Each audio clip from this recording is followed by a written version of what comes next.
Hi, my name is Bruce Hunter, and I'm here in Denver, Colorado to tell you all about my Interdisciplinary Studies project. The problem that I have researched is about what characteristics that LGBT Christians look for when searching for a church to attend. Many conservative Christian denominations believe that one cannot be both LGBT and Christian. I should know, I used to think the same thing. One of the purposes of this research is to reveal the existence of LGBT Christians and to show that they have many of the same desires, expectations from church as their fellow heterosexual Christians. Once recognized, this revelation will empower churches to use the gifts and talents of the LGBT congregants that they have been neglecting and become even more effective ministers within their communities. Also, within the last decade, many church denominations have started accepting openly LGBT people to their congregations. Now that LGBT Christians have many choices of where to attend church, they can start looking for specific characteristics that they want in the church they choose to settle down in. Leaders in these accepting churches need to know what they want so that they can better serve their parishioners. LGBT-affirming church denominations and organizations go as far back as the late 1960s. At this time, the Metropolitan Community Church, Dignity, and other independent churches were founded and have continued to grow ever since. Before then, there were no denominations or churches that openly accepted LGBT Christians, so this is a relatively new concept. Today, other Protestant mainline church denominations, for instance, the Episcopal, Presbyterian, and Evangelical Lutheran, have become accepting of them. This is the combination of political activism, political science, and LGBT people coming out to loved ones who are Christian, using sociology, resulting in Christians re-examining theology, addressing homosexuality, that is, religious studies. In America, Christianity reaches into many areas of life, especially in the South, aka the Bible Belt. As churches go, so go the lifestyles and cultures of the schools, homes, and even bars. With an issue like LGBT respect entangled in a discipline as versatile as religion, solving the problem takes people from many disciplines to solve because people from many different disciplinary perspectives make up the congregations. When people from every part of society change their mind on a controversy, then, when they come together as a church, they will represent the changed views of that society. Religious studies examines the history of how LGBT Christians were once condemned and rejected from churches and are now beginning to be reconciled back to them. I also chose political science. Why? Because many churches play an active role in major elections, and many politicians also come from some of these churches. Therefore, the opinion of Christians directly affects the laws of the land.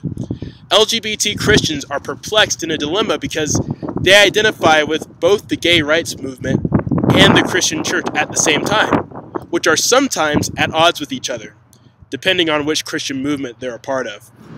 Sociology can examine and connect actions to the consequences, thereby bringing greater understanding as to how different people groups can coexist.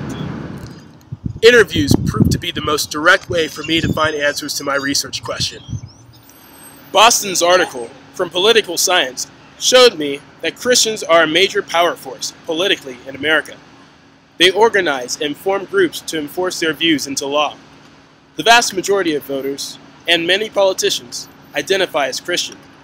Therefore, Christianity has a major influence over this country and affects how people vote. If the popular Christian view is to disapprove of homosexuality, then that will be reflected in the polls. While the results from Thomas Lindman's studies from Political Science show that those who are not conservative Christians in the general population are considerably ahead of them in terms of favoring the progression of gay rights in America, what I found interesting about Lindman's results was that it showed a trend of conservative Christians' attitudes towards homosexuality gradually becoming more and more positive over time, keeping in mind that these studies show this trend happening over the course of 20 years. Melinda Kane, from my sociology article, came to the conclusion in her article about the varying number of Metropolitan Community Churches, or MCC, that higher concentrations of them existed in regions where LGBT Christians had the least support from society. Ironically, one of the most surprising things that I had learned from interviewing LGBT Christians today was that most of them were not interested in church with mostly LGBT congregants. For example, metropolitan community churches. When LGBT-affirming congregations began appearing in the late 1960s, people flocked to them, and they grew like wildfire because these were the first but few existing options for Christians who wanted to attend churches openly LGBT and be accepted. As I had learned from their history in Heather White's article, which is from the religious studies discipline, these churches mix different Christian expressions of worship together in order to meet needs of people with diverse backgrounds. Today, as Melinda Kane mentions, there are so many other denominations with mostly heterosexual congregants that LGBT Christians no longer have to accept churches like the metropolitan community churches as their only option in choosing churches that are accepting. Another conflict found between my sources was in how Christian communities chose to deal with the existence of LGBT Christians. In the article about the Potter's House Church from Sociology, and Barton's study of LGBT people in the Bible Belt from Sociology, most of the heterosexual churchgoers there chose to deal with their fellow LGBT congregants by treating them as if they were invisible. If the topic of homosexuality was ever brought up, then LGBTs were talked about as outsiders, rather than talked to directly. Meanwhile, they never acknowledged or recognized the LGBT congregants among them. However, LGBT-affirming churches mentioned across many of my sources chose to be radically open about their acceptance of openly LGBT Christians. Both methods were thought by the churches using them to be the best opportunity for LGBT Christians to be able to participate in church. That is, invisibility versus transparency.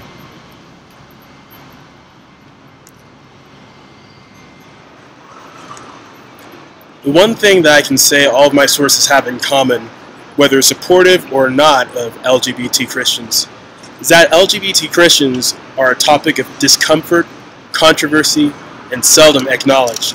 I can even admit that all of my sources agree that LGBT Christians should have a place in church.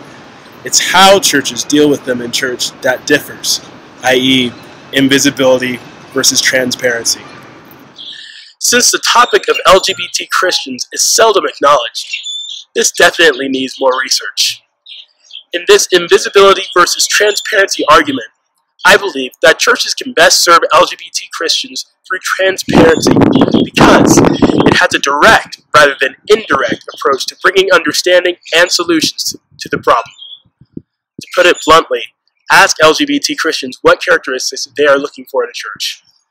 This doesn't apply only to churches or other religious settings, but to all spheres of life, because LGBT Christians' lives are also involved in all spheres of life. I believe that transparency, empathy, and willingness to understand LGBT Christians is the best method to solve this problem. I plan to take personal stake in bringing transparency and understanding of what characteristics LGBT Christians are looking for in churches by taking my own video footage from the interviews used as sources for this project and compiling them together to create a full-length documentary.